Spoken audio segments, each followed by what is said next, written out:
look at that. It's me that has to remember. He's the boss round here. Right. This one, I've given it that title. Joseph Williamson's Quarries in Edge Hill and How Philanthropy Took Over. We talk about this all the time. I mean, I'm talking about it day in and day out with visitors, going through the story and trying to make sense of something which to most people doesn't make an awful lot of sense. But having come to the conclusion that it was all about philanthropy, it does in the end make some kind of sense to some of us who are closely involved, even if not to the people who are looking in from the outside and don't know about it.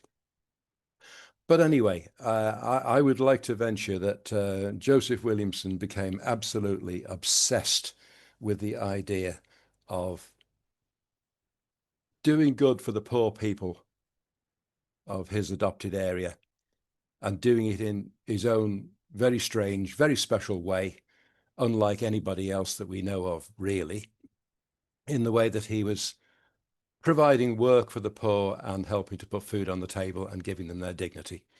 So I'm not quite sure how it came about, but I'm going to make assumptions as usual because we don't know very much of the story.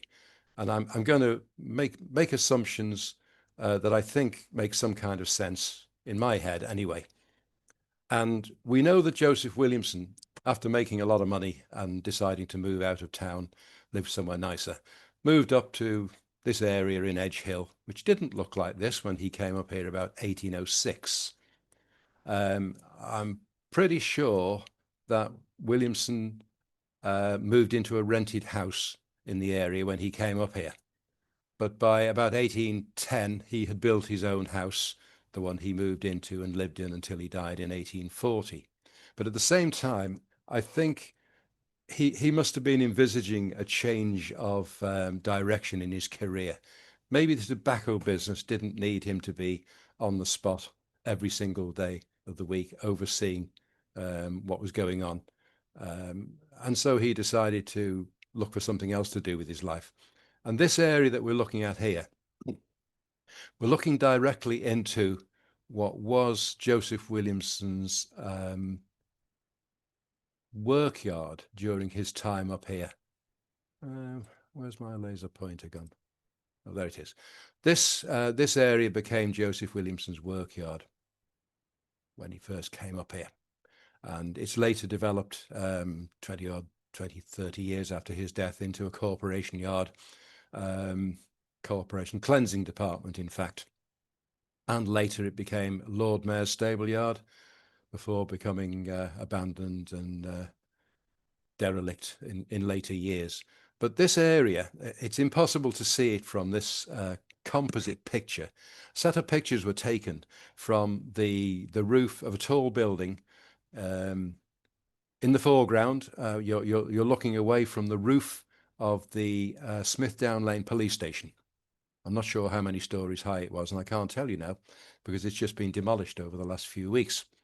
But it was a tall building looking across Smithdown Lane, which runs down here, into Joseph Williamson's workyard. And what you can't tell because of the height of the photographs is that this land from this stable yard here rises quite steeply up towards Mason Street, which is where Williamson built a lot of his houses. It is a steep rise up that hill. And I think Williamson has taken on existing quarries right along the base of this ridge here, where people have been taking out the sandstone for many, many years. And whether he started them all or whether he just continued, I don't know. But below this area here, where the Magnet Joinery Factory is sitting in the 1990s, he dug probably the biggest and the deepest of his quarries. It's that one. The one we've labelled the Great Tunnel. That is massively deep and wide, about 50 feet high, 40 feet wide, or is it the other way around? And going deep into the hillside. It doesn't just go into the hillside, but it goes downhill into the hillside, going towards Mason Street. And then along here at the back of his workyard, behind that tree, there was another major tunnel going straight into the hillside towards Mason Street, and another one here behind this tree going straight in and downhill towards Mason Street. They eventually had houses built on top of them. And there you can see what became known as the double tunnel for very good reasons. That one is now the major attraction of the Williamson Tunnels Heritage Centre, with the great glass-fronted building created across the front of it. And in this corner, you still can't see it here because of trees, there was another large tunnel dug into the hillside. It's a bit clearer there that it's sloping uphill, but the tunnels actually went downhill into these two chambers as well.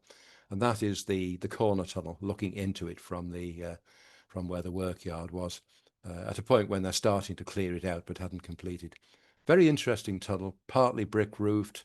Other parts further back are created from blocks of stone. And there seems to be a pattern forming that Williamson created these quarries, digging into the hillside and then reclaiming the land by vaulting over them. Now, I don't believe that the Great Tunnel was actually built on top of, and I don't think there's any reason to believe that this one, the corner tunnel and the double tunnel, were built on top of from the end where his workyard is. But towards the back of them, where they nearly reached to the end of Mason Street, Williamson definitely built houses over them. And as well as doing this, Williamson came up here, and in his first few years, he started taking on leases on plots of land along Mason Street, and a few more besides around the area. And one of those leases was on Mason Street here, where his own house, number 40 Mason Street, ended up being built. And this is the chamber that lies below where his own house was. And this, I believe, he must have decided to quarry out in those few years before coming up here in 1805 or 1806 and 1810, when he built his own house over the top. This is the one that we now call the banqueting hall that lies below his house. It's been cut going straight down in the ground, unlike the others where he was chipping in from the edge of the hillside. He's gone down to about 30 feet. This photograph is taken quite some time before we completed emptying the banqueting hall out. There's lots more soil and bricks and rubble on the floor, and probably a great big heap at this end. We hadn't got anywhere near the floor yet. But it goes down to 30 feet below ground. And then what he's done, he's chosen to vault over it in these lovely brick arches. And then he's put his own house on top, starting with his basement kitchen. This photograph is looking at exactly what lies below in the previous one. And this stone slab floor of his basement kitchen is sitting right on top of that brick arch roof. So this is the basement of his own house. There's another photo of it looking towards the rear, away from Mason Street. Very large kitchen, this, and in the days long before there would have been any gas lighting, 1810, I don't believe there would have been any gas lighting available. Not an easy room to light as a kitchen below ground, which is probably the reason why he created a bay window at the rear of the house here and another window besides. And that's looking out onto a sunken backyard, which most people would agree is quite a strange idea. And there was a set of stairs going up to the garden beyond. But that would have allowed quite a bit of light into this basement kitchen, for one thing. And the rest of the basement rooms presumably would have been lit by oil lamps or candles or whatever, but nothing very good. Unfortunately, we don't have a photograph looking at the front of Williamson's house. We don't even have a very good painting that looks directly at the front of his house. Paintings I've shown many times before in these talks show street scenes along Mason Street. Paintings by William Herdman and Hugh McGuinness, but none looking right at the front of his house. So this sketch is the best I can do to show you what lies above that basement kitchen under street level here. This is Williamson's own house, 3-story Georgian house at the time it was built, with basements below, and that lovely bay window at the rear. Number 44 Mason Street next door occupies the piece of land where we now have our entrance gates to the compound that we call the Williamson house site, which takes in the footprint of both Williamson's house and the house next door. So it's 40 to 44 Mason Street. The White House next door would have been number 38 Mason Street. And I can tell you that there was another chamber below that as well. So in this 1891 Ordnance Survey street plan, we have Williamson's house, number 4042 here. You can see that bay window at the rear of the house, and there's that sunken yard with a set of steps leading up to ground level beyond. By the time of 1891, this had become the volunteer headquarters for the Territorial Army, Royal Engineers, amongst others, with their parade ground behind it. But right next door, below number 38, that house that had the white front, we discovered another chamber under there, which we believe goes right along to the road. So the house was on top of it. And that was one that we didn't even know existed until we got to the bottom of the banqueting hall and found out that there was a way through into this lovely big chamber next door. Came as an enormous shock. Towards the rear of that land, we have something here labelled as modelling shed. But the word modelling, so the words modelling shed there do not mean a building. That is actually the great tunnel that was in use by the Territorials as a modelling shed before they had built their own drill hall. This set of buildings here along the street, numbers 26 to 38, were all used by the Territorial Army up until about 1900, when they demolished the lot, built a new barracks building along the frontage, and then a great big drill hall on top, which superseded the modelling shed underneath. When we managed to get into this chamber next door, it was an amazing place. First of all, we should have known it existed because it did show up on army plans, but we never spotted it.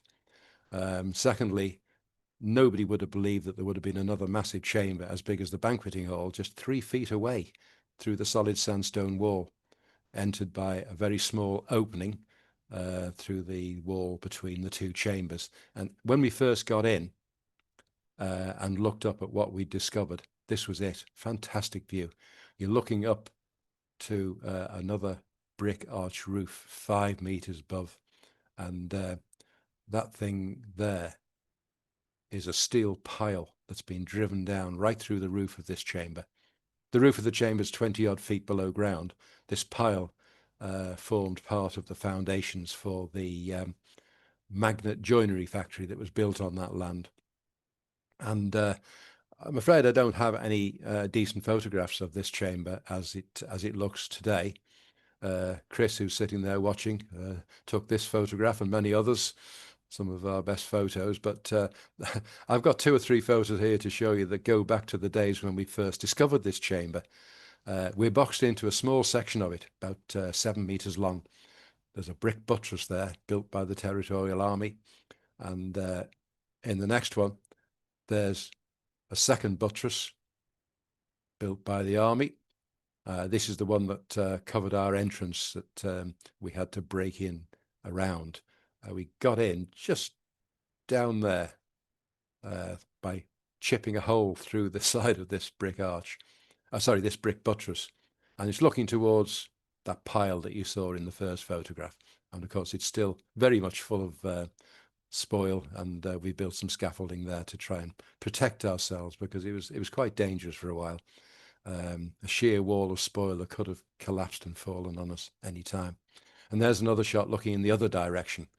I'm afraid we haven't got pictures that look anything like this now, I'm afraid, because we've managed to make the chamber safe, the 21-foot length of it that we've got. We had to put in a massive scaffolding and shut it off a great corner of it to prevent a big slab of concrete from falling down and killing people, which means it's almost impossible to get a decent photograph. This again is the middle one of 3 great brick buttresses built by the Territorial Army, the one we had to break in around, and the third one you can see in the distance there with another one of those piles. So it's a very interesting chamber, and it does continue as far as the road. And I'm quite sure that if we'd been able to carry on digging in that direction, it would have eventually helped us to get down into the Great Tunnel. the one that we haven't managed to find yet. This is the army plan, which we've put so much faith in, and which has helped us to find a lot of these things. The banqueting hall, for some reason, under Williamson's house is here, but it's not even marked. We broke through there into a section of the magnet chamber next door, and as you can see there, it looks as if it goes right to Mason Street and then continues as a tunnel and then on in the direction of Paddington. That may or may not be the case, but so far it's proving to be highly accurate. Tunnel going across the street there exists. We found it, so why not that one? And then going backwards from where we've managed to get in, if we could carry on digging that way, it should lead us through to the Great Tunnel, which is much lower in the ground than we ever expected, but it's probably still there. I don't believe that the Great Tunnel was ever built over. Houses were built along here on Mason Street, but I think this was just covered over just to reclaim the land. And again, here we have the triple-decker tunnel, small section of it below the back of our compound, chopped in half by the railway when it was opened up into a cutting, and the rest of it is here under what was Williamson's workyard.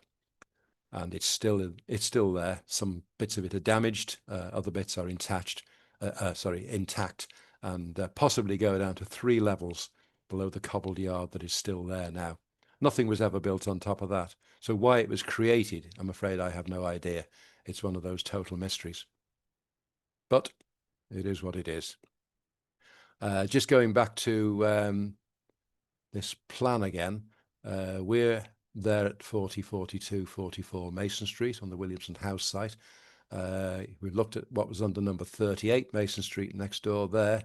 Then we have number 4. What we had was number 44 and 46, 50 and 52 Mason Street.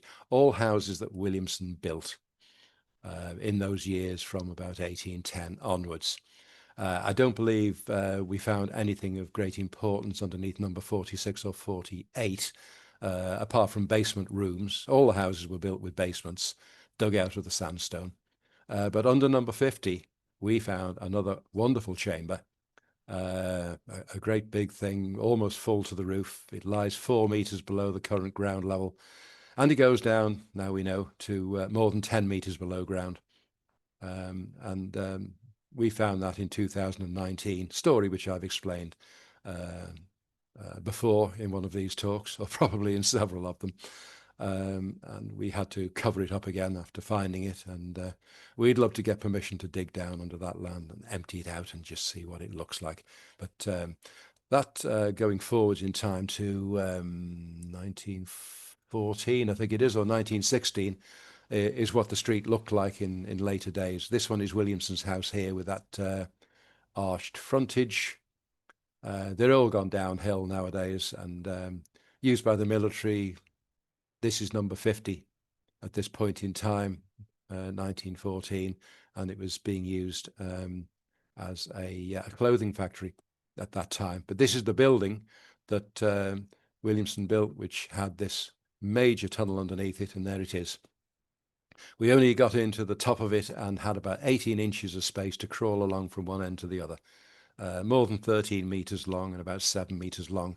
In this photograph, you're looking away from Mason Street towards the rear of the plot behind the buildings, and that's a solid sandstone wall and this lovely arch made from blocks of stone interspersed with rows of bricks. And then looking in the other direction, we have that's looking more than halfway along this chamber. It really was a belly crawl to get from one end to the other in most places. 1 or 2 places where you could just about sit up.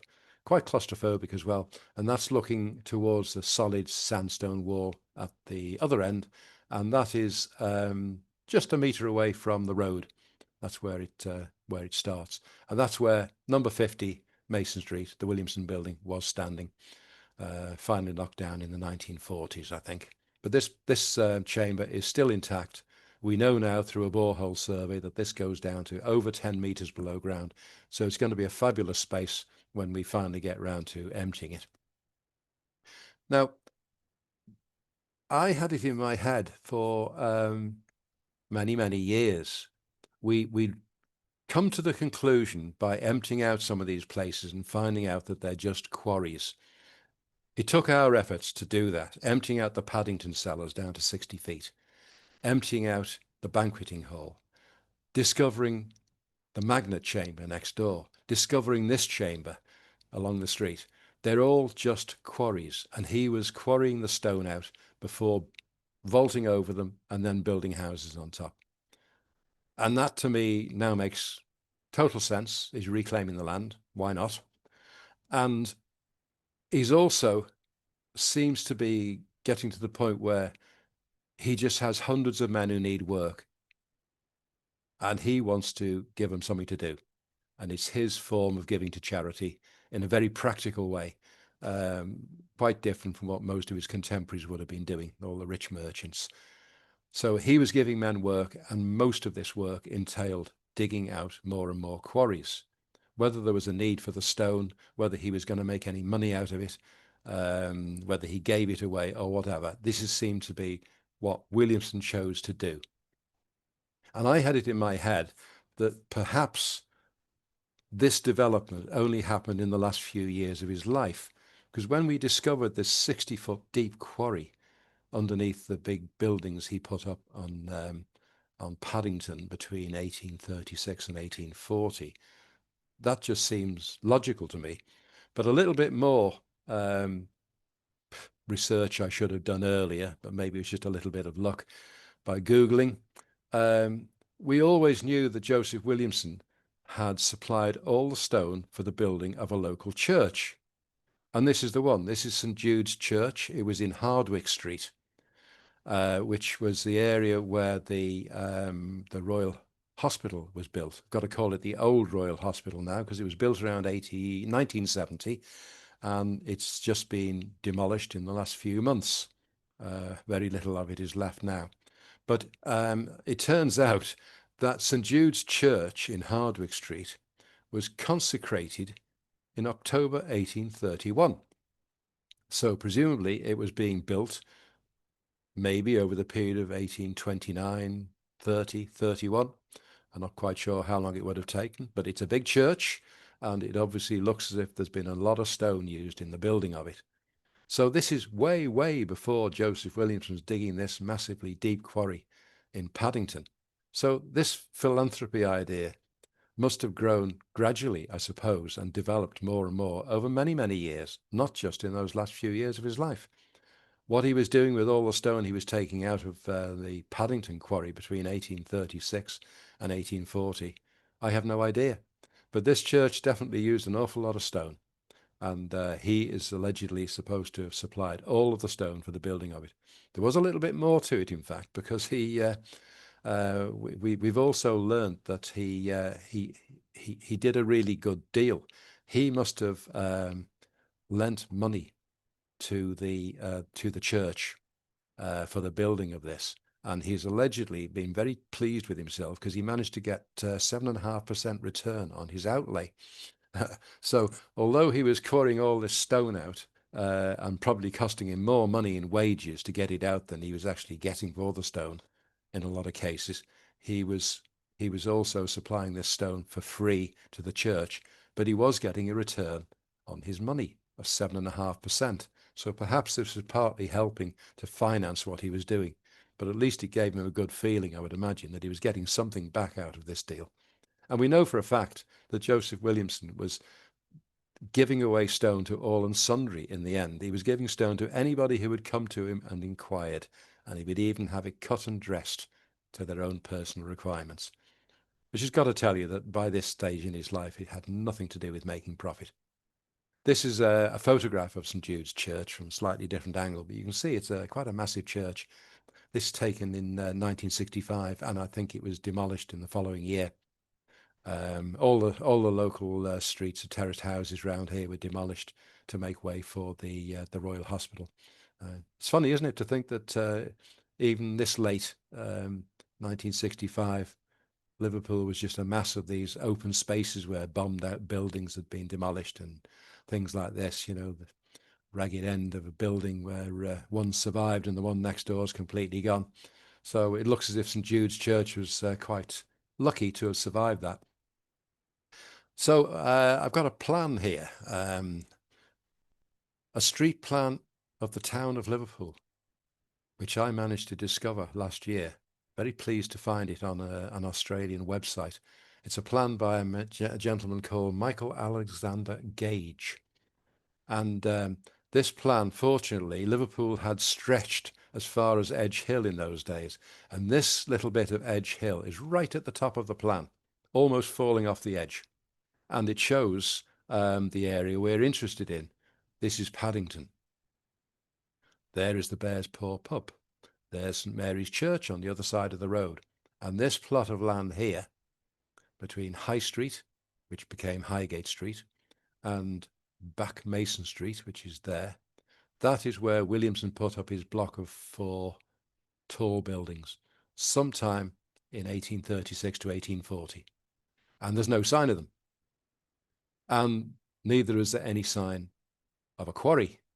So for the people who seem to think that Williamson probably took over an existing quarry and carried on quarrying and built over the top, I don't agree. This is dated March, 1st of March, 1836, and there is no quarry there. Buildings and open land. Lovely bit of writing this that goes with it when I found this on the Australian website.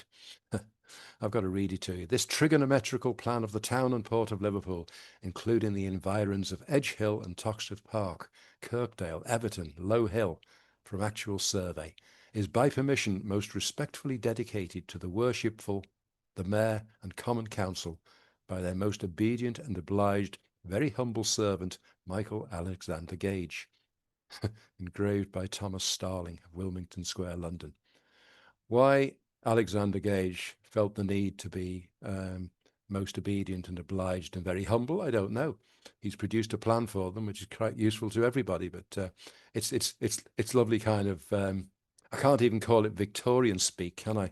Because in 1836 he would have been a Georgian at that day. Victoria didn't come to the throne until the next year. So we have a slightly later plan. Unfortunately, I can't put a precise date to this one, but it's a little later than the 1836 one. And it shows the same area. It's oriented differently. This is Paddington running up here. There's the Bear's Paw pub on the other side of the road. Highgate Street, Back Mason Street. And now we have that block of 4 buildings that Williamson put up. They must have gone up in double quick time. And the quarry underneath went down in double quick time. I don't know how many men he had working there, but it must have been quite a few. You've seen this many times before. This is the block of buildings, number 120 to 126 Paddington. Here is the opening that goes into Back Mason Street. That's exactly where that plan shows it. It's a set of 4 buildings, but 1 block. And of course, underneath it, this wonderful great space that we emptied out over 4 years, 2012 to 2016. More of Chris Isles' photographs here. So glad we've got these. This photograph and the following one were taken in a short space of time, which is the only time that this view has ever been seen since the quarrymen walked away for the last time, which presumably was in 1840. This is the lowest chamber, level 4. Of our Paddington cellars, the ones we take all our visitors down into every week. This is 12 meters high. It seems to have acquired the name of the cathedral chamber. I'm not quite sure where it came from, but it is cathedral-like. It's enormous. And it only looked like this for a very, very short space of time, a couple of weeks perhaps, no more, in 2009, January 2019. I had to look that up just the other day. But we emptied this place out over 4 years, got right to the bottom and found this quarry floor sitting here. There we are looking at the same scene from the opposite end. This is the quarry floor as the quarrymen have left it as they walked away on the last time. There's another big block of stone in the foreground behind the pool of water. And this is how it was left when they walked away on the very last day. Whether that was on the day that Williamson died or whether Williamson made the decision, look, lads, it's time we abandon this. It's getting silly. Earlier, I don't know. But he only had that fairly short time period, partway through 1836 up to 1840. So a heck of a lot of work has gone into cutting all that stone out. in that short space of time. And it only looked like this for a very short space of time because we had built an enormous great, well, a pair of timber staircases, 2 flights of stairs leading down into this chamber as we dug down so that we could actually get to the bottom and excavate it. And that served us fine until about 2 years after we'd finished, and we realized this is in a terrible state. The dampness down there made it absolutely water sodden, and wet rock was, riddling this staircase, and it was just too dangerous to use. I used to go down occasionally myself, only because we had to every now and then, taking our life in our hands just to keep the pump going and things like that. But otherwise, it was out of bounds to visitors. This is what it looked like just before it was the staircase was taken out. This is the second flight of stairs, wooden stairs there, leading down to a platform, followed by a ladder to get to the bottom. And the top flight of stairs, just behind this fella who's standing there in the high vis, goes up that way from level 3. And it had become so dangerous it was unusable.